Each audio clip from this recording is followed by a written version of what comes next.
We've got fog out there tonight. There is a chance for a stray shower as well, and we are warm heading through your Thursday. I'm calling it warm. I thought it felt warm outside today. I guess that's a personal opinion, but we will see temperatures climb into the mid-40s, and we'll have occasional rain, so keep the umbrella handy. No icing concerns whatsoever start to finish through the day on Thursday. And then as we head into Friday, that's when we start to transition from rain over to an icy mix and maybe a little bit of snow on the tail end. Some areas may skip over that entirely. This is not really about snow for us. It's really more about that chance for a little glaze of ice. And we know it doesn't take much to make things slippery. Right now, temperatures are in the 30s to right around 40 degrees. You just saw on our Hartford City Cam and earlier on our Mohegan Sun City Cam that it's foggy out there. So we can confirm we're seeing that here on our gauges here, especially in the southern half of the state. But we could see that fog move farther north as well. Lows tonight in the 30s, and heading through the day tomorrow, we climb again into the low to mid 40s,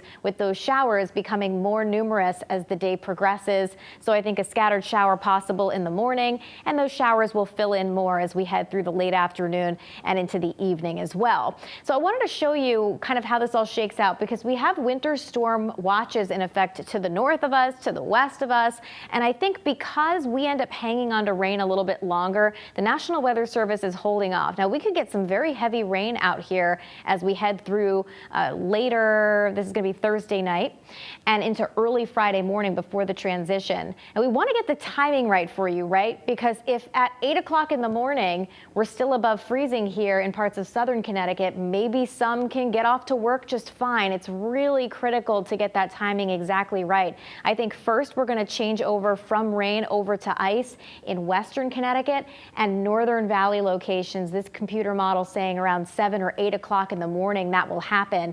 And as we head through the morning, that freezing line slowly starts to work farther south, but it may take until late morning or even early afternoon for that ice to reach the Connecticut shoreline.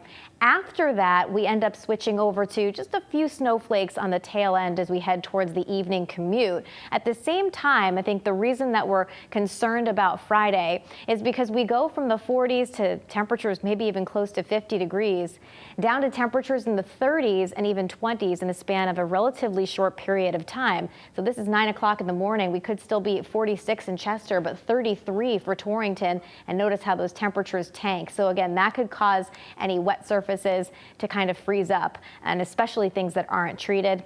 Snow, not really an issue here. If you wanted to take a closer look, I do think that areas to the north are favored. For us, we feel pretty confident in the fact that we're not going to get enough ice to cause power outages, that we're not talking about a lot of snow accumulation. The thing that we're really trying to figure out is how many areas are seeing ice for the morning commute and how many start to see ice after the morning commute ends.